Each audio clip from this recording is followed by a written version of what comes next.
कुमार। आज आपको हम 12th क्लास का एक महत्वपूर्ण टॉपिक पढ़ाने जा रहे हैं, जो टॉपिक आपके परीक्षा में बहुत पूछता है। तो आइए, उस टॉपिक का नाम है माइकल फैराडे का वैद्युत अपघटन नियम, जो कि कब दिया गया था? 1833 ईस्वी में प्रतिपादित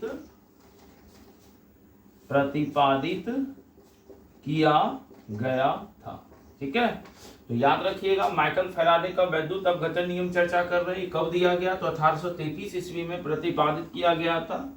और माइकल फैराडे साहब ने वैद्युत अपघटन संबंधित नियम दिया। और ये माइकल फैराडे ने वैद्युत अपघटन संबंधित कितने नियम को दिया? तो 2 नियमों को दिया। कितने नियमों को दिया? तो 2 नियमों को दिया। तो चलिए, इसने 2 नियम को दिया या 2 नियमों को दिया। तो आइए समझते हैं प्रथम नियम। तो प्रथम नियम क्या था? तो आइए पहले डायग्राम बना लेते हैं।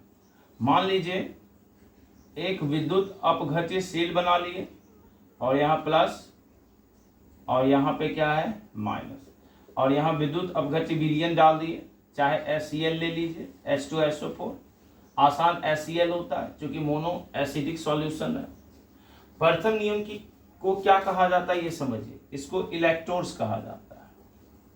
ये प्लस माइनस को क्या कहा जाता है? इलेक्ट्रोड्स कहा जाता है।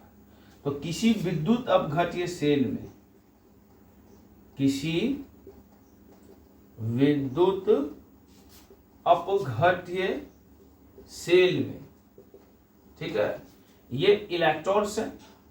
तो इलेक्ट्रोड्स पर मुक्त होने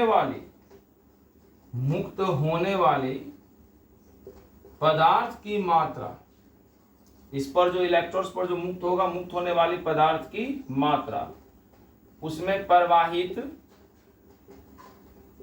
विद्युत धारा के मात्रा के क्या होता है बाबू रे? समानुपाती होता है। यानी अगर प्रवाहित धारा की मात्रा को m मान लेंगे तो ये समानुपाती हो जाएगा उसके प्रवाहित धारा के मात्रा के, जिसको Q कहा जाता है। तो m समानुपाती Q, तो समानुपाती हटाएंगे तो m = ZQ। और हम लोग को पता है Q बराबर क्या होता है? IT। तो क्या हो जाएगा फॉर्मूला? m = ZIT।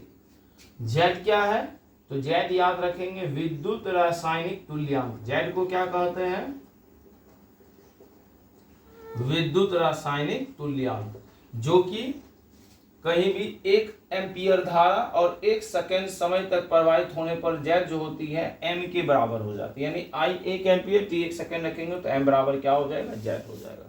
तो आप इसको उतार लीजिए, ये प्रथम नियम है। ठीक है, चलिए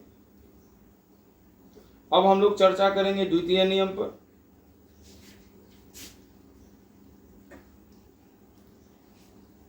चलिए अब आते हैं हम लोग दूसरे नियम। तो दूसरा नियम क्या कहता है, थोड़ा सा गौर से देख लेंगे। तो दूसरा नियम, तो आइए दूसरा नियम को समझा देते हैं पहले लिखने से पहले।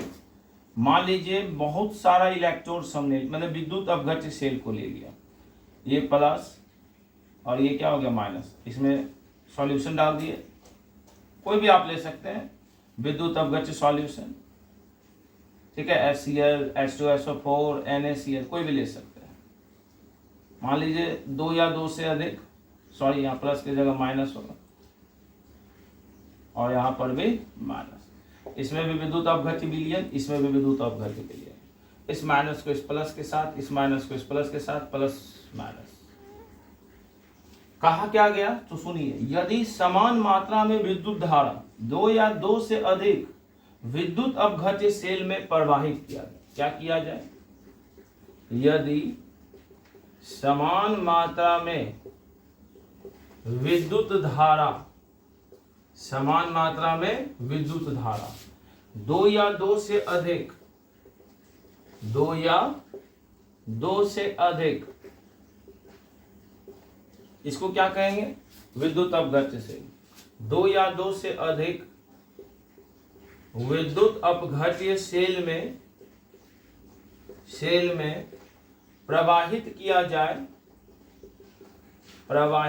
जाए तो अब क्या होगा? अगर प्रवाहित करेंगे तो इस पर जो जमा पदार्थ की मात्रा होगी वो उसके तुल्यांकी भार के समानुपाती होगा। क्या होगा? इस पर जमा पदार्थ की मात्रा क्या होगा बाबूरे? तो इस पर जमा पदार्थ की मात्रा उसके क्या होगा? तुल्यांकी भार के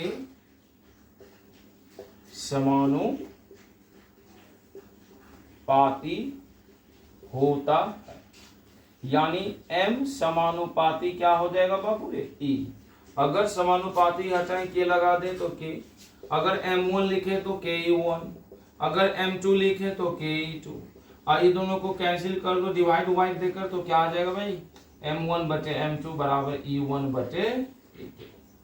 तो याद रखना है तुमको, ये आपको ये याद रखना है कि पदार्थ की मात्रा उसके तुल्यांकी भार के क्या होता है? समानुपाती होता है। तो m समानुपाती E। ठीक है, तो याद रखिएगा। चलिए, तो बाय।